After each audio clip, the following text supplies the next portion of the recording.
ಗೆಳೆಯ ಅದಕ್ಕೇನು ಮಾತಾಡಿಸ್ತಾ ರಿಯಾಕ್ಷನ್ ಏನಾದ್ರು ಬದಲಾಗಿದೆಯೇನೋ? ಕೂಲ್ ಆಗಿದಾರಾ? ಹೇಗಿದೆಯೋ ಪರಿಸ್ಥಿತಿ? ಹೇಗಿದೆ ಅಂದ್ರೆ ಏನೋ ಹೇಳಿ, ಸಡನ್ ಆಗಿ ಎಲ್ಲ ಬದಲಾಗ್ಬಿಡುತ್ತೆ ಅಂದ್ರೆ ಹೇಗೋ. ಏನೂ ಆಗಿಲ್ಲ.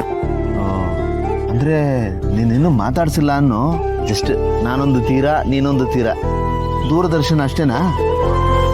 ಅವರೇ ಮಾತಾಡ್ಸಿದ್ರು. ಅದಕ್ಕೇನೆ ಬಂದು ಮಾತಾಡ್ಸಿದ್ರ? ಏನಂದ್ರು?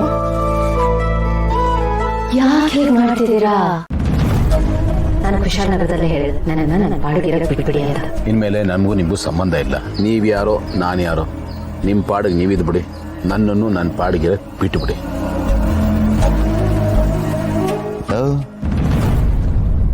ನನಗೆ ಅರ್ಥ ಆಗ್ತಾ ಇಲ್ಲ ಗೆಳೆಯ.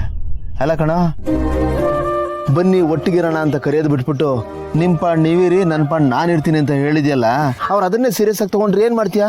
ಇಲ್ಲ ಆನಂದ, ನಾನು ರಿವರ್ಸ್ ಸೈಕಾಲಜಿ ವರ್ಕ್ ಮಾಡ್ತಾ ಇದ್ದೀನಿ. ಅಪ್ಪ, ನನಗೆ ನೇರವಾಗಿ ಹೇಳಿದ್ರೇ ಅರ್ಥ ಆಗಲ್ಲ. ನೀನು ರಿವರ್ಸಲ್ಲೆಲ್ಲ ಹೇಳಕ್ ಹೋಗ್ಬೇಡ, ದಯವಿಟ್ಟು ಬಿಡಿಬಿಡಿಯಾಗಿ ನೇರವಾಗಿ ಬಿಡಿಸ್ ಹೇಳ. ಈಗ ನೋಡಾನಂದ, ಅವರು ಇಷ್ಟು ದಿವಸ ಎಲ್ಲಿದ್ರು ಹೇಗಿದ್ರು ನನಗೆ ಗೊತ್ತಿರಲಿಲ್ಲ. ಈಗ ಪವಾಡ ತರ ನಮ್ಮ ಎದುರುಗಡೆ ಬಂದು ನಿಂತಿದ್ದಾರೆ. ನಾನು ಆ ವಟಾರದಲ್ಲಿ ಇದ್ದೀನಿ ಅಂತ ಅವ್ರಿಗೆ ಗೊತ್ತಿದ್ದಿದ್ರೆ ಅವ್ರು ಆ ಕಡೆ ತಲೆನೂ ಆಗ್ತಾ ಇರಲಿಲ್ಲ ಅಲ್ವಾ? ಈಗ ಅವ್ರಿಗೆ ವಟಾರದಲ್ಲಿ ಇರೋಕ್ಕೂ ಆಗ್ತಾ ಇಲ್ಲ, ಬಿಡೋಕ್ಕೂ ಆಗ್ತಾ ಇಲ್ಲ, ಒದ್ದಾಟದಲ್ಲಿದ್ದಾರೆ. ಈಗ ನಾನು ಅವ್ರಿಗೆ ಟೆನ್ಷನ್ ಕೊಟ್ಟು ಪ್ರೆಷರ್ ಹಾಕಿದ್ರೆ ತಪ್ಪಾಗುತ್ತೆ ಕಣೋ, ಬ್ಲಾಸ್ಟ್ ಆಗೋ ಚಾನ್ಸಸ್ ಇರುತ್ತೆ. ಈಗ ಕುಶಾಲನಗರದಲ್ಲಿ ಏನಾಯ್ತು ಅಂತ ನಾವಿಬ್ರು ನೋಡಿದ್ದೀವಿ. ಆತರ ಬಿದ್ದು ಅವ್ರಿಗೆ ಹತ್ರ ಆಗೋದಕ್ಕೆ ಹೋಗಿದ್ದಕ್ಕೆ ಊರೇ ಬಿಟ್ಬಿಟ್ರು. ಅದಕ್ಕೆ ನಾನು ನ್ಯೂಟ್ರಲ್ ಆಗಿದ್ದೀನಿ. ಅವ್ರು ಹೇಳಿದ್ದನ್ನ ಫಾಲೋ ಮಾಡ್ತಾ ಇದ್ದೀನಿ. ನಾನು ಅವ್ರಿಗೆ ತೊಂದರೆ ಕೊಡಲ್ಲ ಅಂತ ಅವ್ರಿಗೆ ಮಂದಟ್ಟಾಗಬೇಕು. ಅವಾಗ ಅವರು ಆರಾಮಾಗ್ತಾರೆ, ಕೂಲ್ ಆಗ್ತಾರೆ. ಯಾರು ಗೊತ್ತು, ಮುಂದೊಂದು ದಿವಸ ನಾನು ಹಾಗೆ ಮಾಡಬಾರ್ದಾಗಿತ್ತು ಅಂತ ಅವ್ರಿಗೆ ಅನಿಸಿ ಅವರೇ ಸರಿ ಹೋಗ್ಬೋದು, ಸರಿ ದಾರಿಗೆ ಬರ್ಬೋದು, ನಾನು ಒಪ್ಕೋಬೋದು. ನಾವು ಒಳ್ಳೆ ವಾತಾವರಣನ ಸೃಷ್ಟಿ ಮಾಡಬೇಕೇ ಹೊರತು ಕಗ್ಗಂಟು ಮಾಡಬಾರ್ದು. ನೀನು ಹೇಳೋದು ಕರೆಕ್ಟೇ. ಯುದ್ಧ ನಿಲ್ಬೇಕು ಅಂದ್ರೆ ಯಾರಾದ್ರೂ ಒಬ್ರು ಶಸ್ತ್ರತ್ಯಾಗ ಮಾಡಲೇಬೇಕು, ಸಂಧಾನಕ್ಕೆ ಮುಂದಾಗಲೇಬೇಕಲ್ಲ. ಬಡ ಅವ್ರ ಮನಸ್ಸು ತಿಳಿಯಾಗ್ಲಿ, ನಾವು ಹೇಳಿದ್ದನ್ನ ಕೇಳೋಷ್ಟು ತಾಳ್ಮೆ ಸಮಾಧಾನ ಅವ್ರಿಗೆ ಬರ್ಲಿ, ಆಮೇಲೆ ಎಲ್ಲ ಹೇಳೋಣ.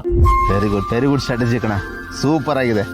ಏನಾದ್ರೂ ಮಾಡ್ಲೇಬೇಕಲ್ಲಪ್ಪ, ಸುಮ್ಮನೆ ಇರಕ್ಕಾಗಲ್ಲ. ಬಟ್ ನನಗೆ ಚೆನ್ನಾಗಿ ಗೊತ್ತು, ಅವ್ರ ಮನ್ಸಲ್ಲಿ ನಾನಿದ್ದೀನಿ, ನನ್ನ ಮನ್ಸಲ್ಲಿ ಅವ್ರಿದ್ದಾರೆ. ಇದೊಂಥರ ಮೋಡದ ಹಿಂದೆ ಇರೋ ಸೂರ್ಯ ಇದ್ದಾಗೆ. ಕರೆಕ್ಟ್, ಮೋಡ ಕವಿದ ವಾತಾವರಣ ಸ್ವಲ್ಪ ಕಷ್ಟ. ಏಯ್, ಆ ಮೋಡ ಸರಿಲೇಬೇಕು, ಸರದೇ ಸರಿಯುತ್ತೆ, ಅಲ್ಲಿ ತನಕ ನಾವು ಕಾಯ್ಬೇಕಷ್ಟೇ. ಕಾಯೋದನ್ನೇ ತಪಸ್ಸು ಅಂತಾರೆ, ನಾನು ಅದನ್ನು ಫಾಲೋ ಮಾಡ್ತಾ ಇದ್ದೀನಿ ಅಷ್ಟೇ. ಒಂದು ಒಳ್ಳೆ ಬೆಳವಣಿಗೆ ಅಂತೂ ಇದೆ ಅಲ್ವಾ? ಇದನ್ನ ಹೋಗಿ ಭಾಗ್ಯ ಅಂತ ಹೇಳ್ಬಿಡ್ಲಾ, ಖುಷಿ ಪಡ್ತಾರೆ. ಅಮ್ಮನಿಗೆ ಮಾತ್ರ ದಯವಿಟ್ಟು ಈಗಲೇ ಈ ವಿಷಯ ಹೇಳ್ಬೇಡ. ಏನೋ ಮಾತಾಡ್ತಾ ಇದ್ಯಾ ನೀನು?